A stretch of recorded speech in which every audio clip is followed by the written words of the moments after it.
Oh, yum. That is one big steak. I got this from IGA in West Footscray, which used to be called Sims Tucker Bag or Sims Supermarket. And there were two of them, but unfortunately the Indians and the Asians have moved in, so it's slowly becoming yuck.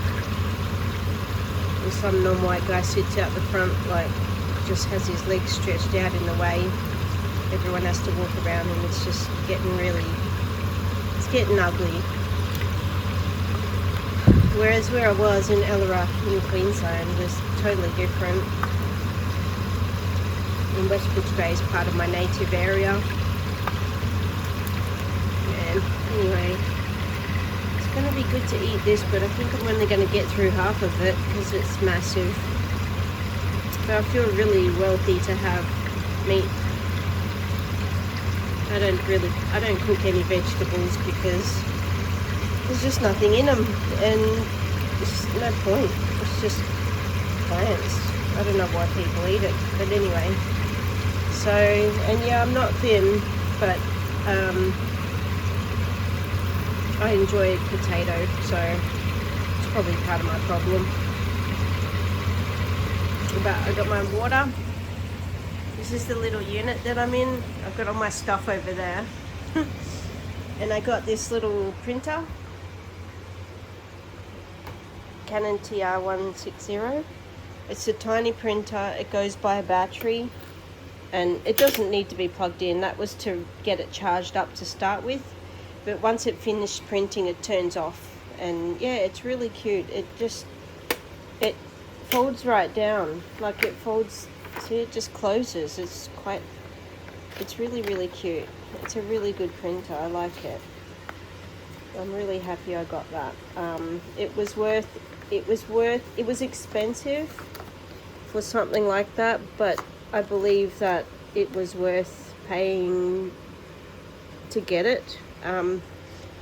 Yeah, because it matches my computer in there, and this printer, that's an i9, and that's that, and they work amazingly well together. And I can't remember what the brand was. What's the brand on my computer? Let's have a look. My brand, that's my sticker. It's oh yeah, Asus, yeah. So my Asus has got, I'll show you I think I've shown you my computer before, haven't I? I don't even know. Let me just stuff around with my fingers. Hang on. I think I've broken my thumb. Anyway, that's my computer. It's pretty amazing. And so when you turn it on, you just press the pin. When you turn it on, it's got this screen. It's got the screen, and you know, it's got all the stuff. And when you're not on the internet, it's got this little guy, and it's really hard to do without my glasses on. And it plays a game. Oh, and you got to jump all the. Oh, wasn't very good. That's because I'm not concentrating. And I got one of these a drink bottle, and I got that bag is a Doc Martens. It's Wednesday. It's got a spider web. I like spider webs. So see, it's got a spider web design, and it's got little Wednesday straps. It's kind of a little backpack, but I use it when I go walking, so I can put my knitting in there and walk along and do knitting. Or sometimes I put church books or reading books in there and carry them around. Yeah, so it's kind of handy. I like it. It's going to be my new craft bag once my other one sort of dies out, I guess. Yeah, and I didn't know Bic made glue sticks, so I got one. Usually I like Yoo-Hoo glue sticks. The only one I saw available at the Office Works, shamefully, was the other one. I can't think of it, but the Yoo-Hoo sticks are better. So I didn't know Bic made them, but there you go, they do. So I'm going to start on my receipts, and what I do is I get a receipt, I'll scan it, and I've got a new scanner, a portable scanner. I've got a portable scanner, portable printer and this laptop, so I'm on the top of the range now. Quite happy with it. I get these, I scan them into my computer, and then I print them onto the paper, and on the other side I glue this. And the reason I scan it is I get a copy into my computer or memory stick or some sort, and then I have a print of it with the proper ink, and then I have this on the back. This is the actual receipt. On the back will be the print, because these fade. So whatever possessions I have, so like this one, this is a box of pens. There's 50 pens in it. It's going to last a long time. So I'm going to see that I've got this, I've still got this. So that'll stay in my binders. And then at some point, it just declined. No, it wasn't declined. Anyway, I don't know why it says declined. I think it's because I didn't take it yet. And that's the Canon one. So that was $4.19. Actually, it was $4.19. Yeah, so I thought that was worth it. Yeah, and but basically that's how I keep my records correct. So you can really do a lot if you put them in the binders. And I've got a couple of binders down there. I just seem to accumulate all the time. But yeah, so I'm at the cabin in a caravan park at the moment in Braybrook, and I'm really comfortable, but this is finishing. I can't really pay for it for too long, and I don't know what the next step's going to be, caravan, or, well, I have to somehow do something with the caravan, and yeah, maybe a surprise about that, I don't know. Unison phoned me yesterday. They sort of wanted to pay some things at some scrappy Indian place, and I was already here, so I figured they could just pay where I was. But when the guy rang me and said, oh, they don't accept invoice payments, and I was thinking, well, clearly they don't want to just come here and present themselves with me to the front desk and just pay it there and then it's done. No, they don't want to do that. They just want to send me to the Palms, which is in Footscray, in a bit of Footscray. And I've been there before, and they have leaking toilets, and it stinks like Indian crap food and all of this shit. And they just don't, I mean, it costs the same amount per night, very similar amount, but they want to do it their way, and they don't care that I'm already here, that I've already got a little place that I'm going to. What they care about is just shafting you around. They're not there to help you. So they call it crisis accommodation, but what they really mean is we get to push you around and throw you on the street, and we don't care. And Unison has been doing this since 2022.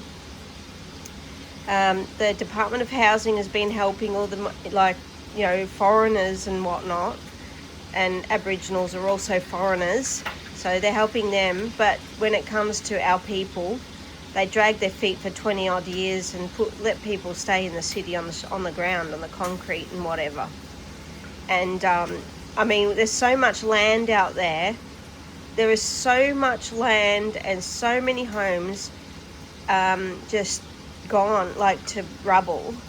They don't bother to continue working out anything. So yeah, so anyway, you've seen my other video that I've done about that I'm going to take Royal Melbourne Hospital to court. We're going to have to deal with this housing department and a few other ones committing genocide against us by allowing us to be on the street and passing us from place to place and pillar to post. And if we get a room somewhere temporarily, they put us back down the bottom of the list because, well, you're dealt with for the night, so it doesn't matter. There are people who haven't got somewhere overnight. But the thing is, once you run out of money or you can't do something or whatever, you just go back on the street. And so you're back to square one, and you go start climbing up that little ladder again. And so it didn't used to be like this. I remember in my lifetime that our people would be put into public housing, and social housing wasn't a thing.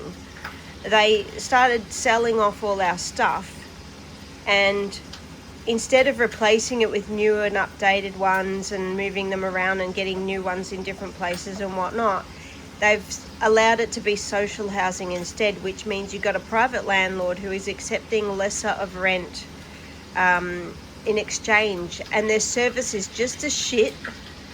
They are just the same asshole,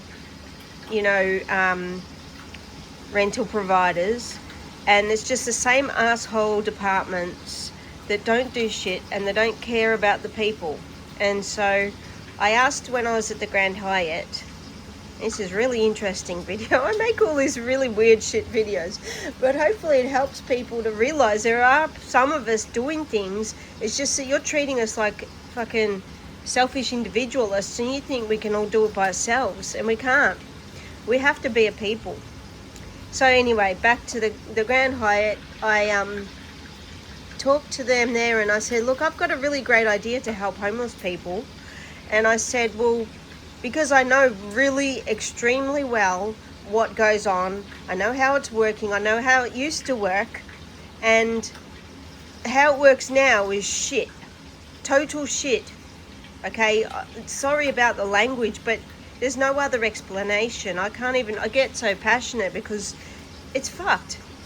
They only help, it's like the psychiatric things. They're doing it for their income, and if they solve your homelessness, they got nothing to do. So they don't want to solve homelessness. They want to fuck you around. And that's exactly what they do. And the only time I got a response was when I had been human trafficked. I was trafficked into the hospital. I was totally poisoned and put out of my fucking brain with drugs. And I was terrified for my health and my life with those people. They threaten they're going to put injections in your legs and all of this. That is forced medical procedure, and it's a Nuremberg trial offence. And so this has definitely got to reach the High Court. Someone's got to do it. And since I know it so friggin' well, the ball drops somewhere, doesn't it? So I was talking to Grand Hyatt and I said, I've got a great idea. I'm thinking if you can make like a 5-star hotel place like the Grand Hyatt. I didn't know if they would do it because they've got a reputation, right? Once you start helping homeless people, your reputation goes. Okay, because you got druggies and dumb fucks and fucking prostitutes spitting in people's faces like what happened at bloody Richmond House and all this other shit. And you got transgender males bringing in their male friends, the transgender male to female in women's housing, bringing in their male friends overnight time and all this shit, bullying the women who live there, the elderly, our elders, and all this shit, making noise and being problematic, stealing car keys, fucking spitting in your face, all sorts of shit goes on, right? And these are all, all of this has been reported to Victoria Police at one time or another. So this is not a joke. It's like the fucking hospital bullshitting their asses away about that I'm just paranoid when it didn't happen and all this shit, but they're all reported to the police with evidence. Images, videos, fucking background stuff. Mate, I have had people kicked out of homeless places because of the way they fucking assault people. It's absolutely appalling and disgusting and demoralised bullshit behaviour. It shouldn't be happening. It's like the bitches in the hospital swearing and carrying on at the fucking nurses. Okay, I'm swearing here on a video because I'm fired up. But it's just not okay. I don't mean to, I don't mean people who are poor, who are looking for help have to be humble and sweet and kind and all that shit. That's bullshit too. But they don't have to spit in people's faces and fucking rule the roost and, they own the fucking building and they own the car park and they get to stuff you around and be assholes and be little babies. Do infantile shit to people even when they're in their middle age and older age. No, fuck that. No, it's not appropriate. So you got to behave properly. And I just asked it, and this is why, and I asked Gray and Hyatt to talk to them, and I said, look, this is an idea. If you provide a 5-star service where you help the people to get up to a stage where they can pay for what they're receiving, no excuses.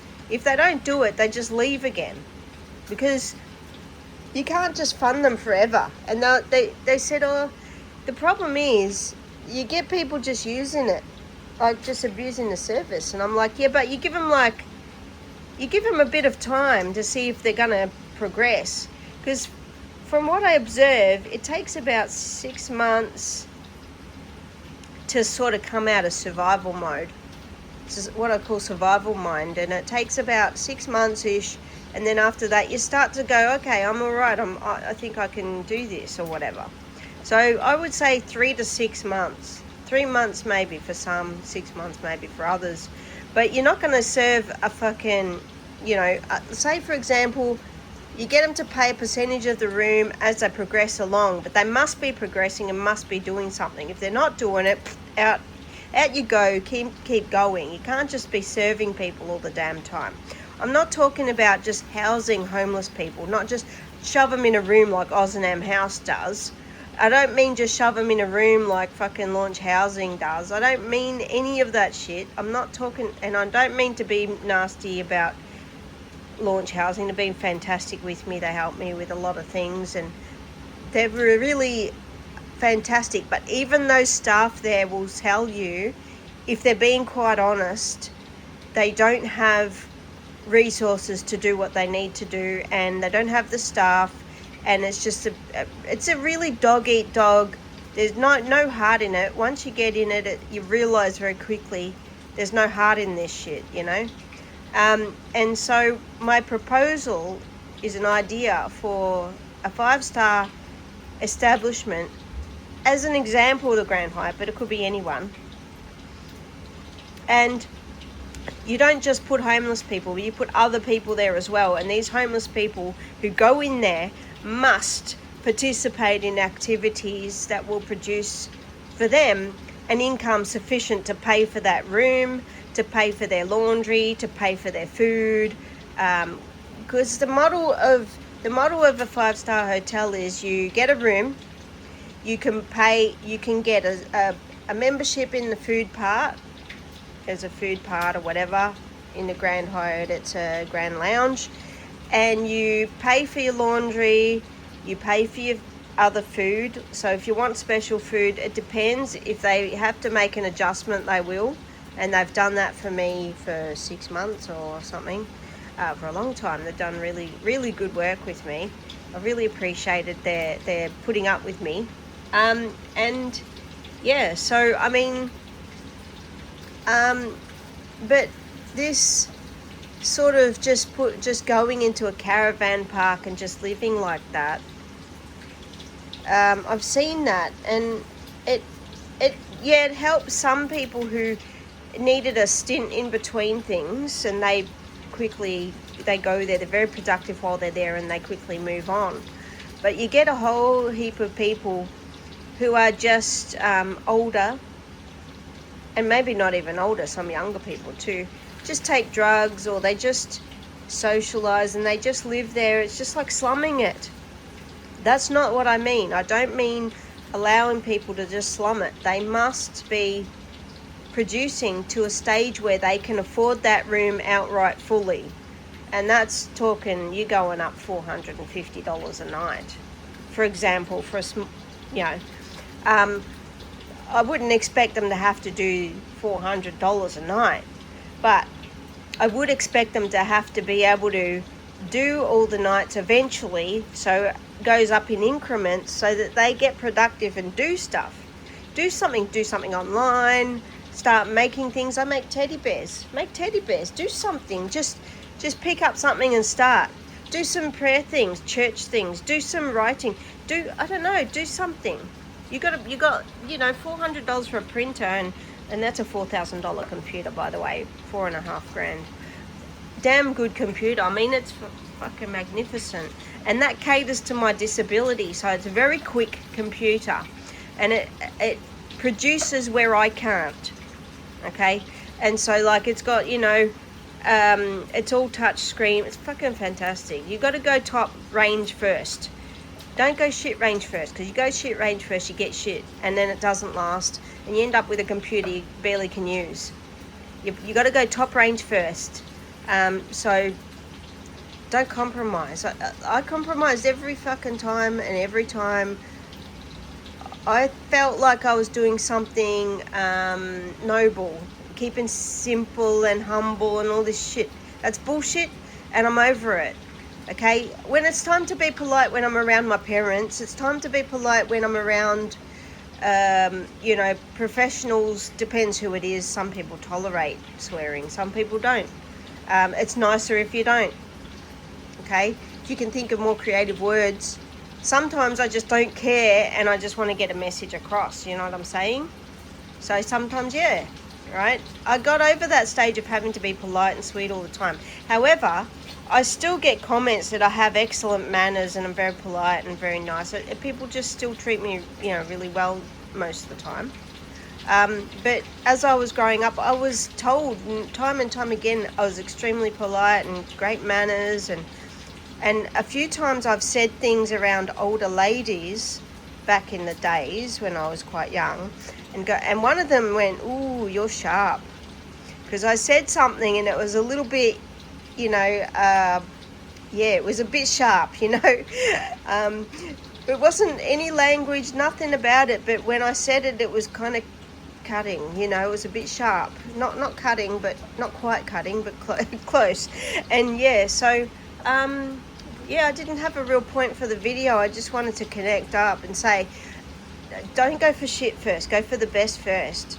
Okay, and if that means you buy a big fat steak and you cook it up and away you go, you fucking do it, you know. This is the rest of the unit. It's like a little cabin. I'm sleeping in the bottom in this little tiny room, and I'm not using that one, but I'm just sleeping. That's my pillow from Queensland, and that's one of their pillows.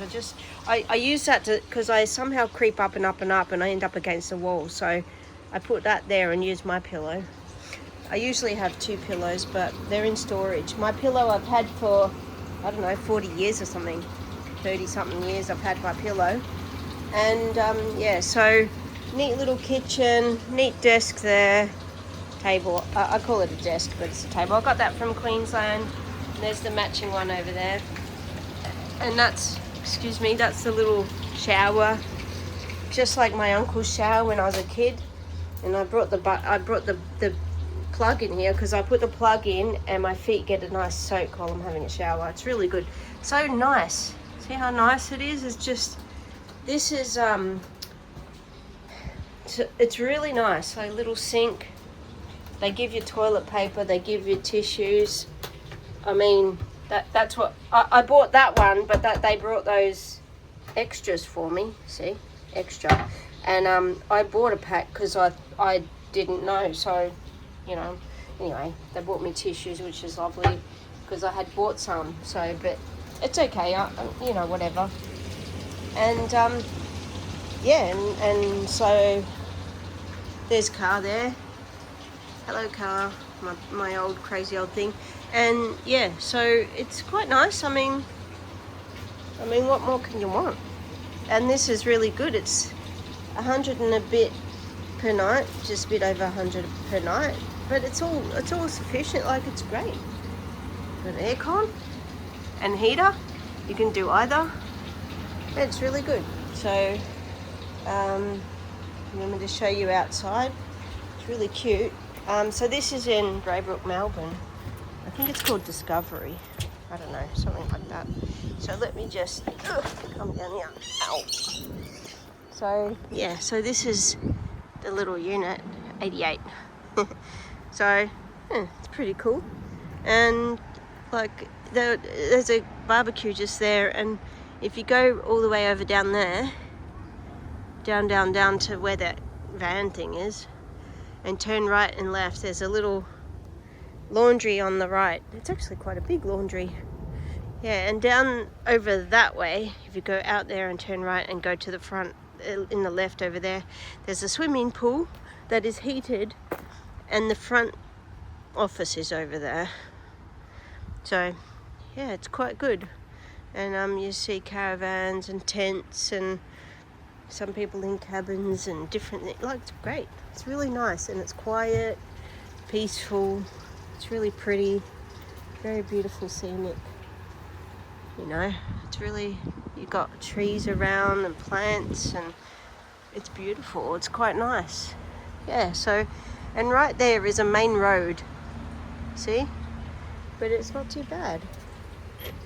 And I haven't had any trouble getting out, even though it's a really busy area on the Ballarat Road, which is main thoroughfare.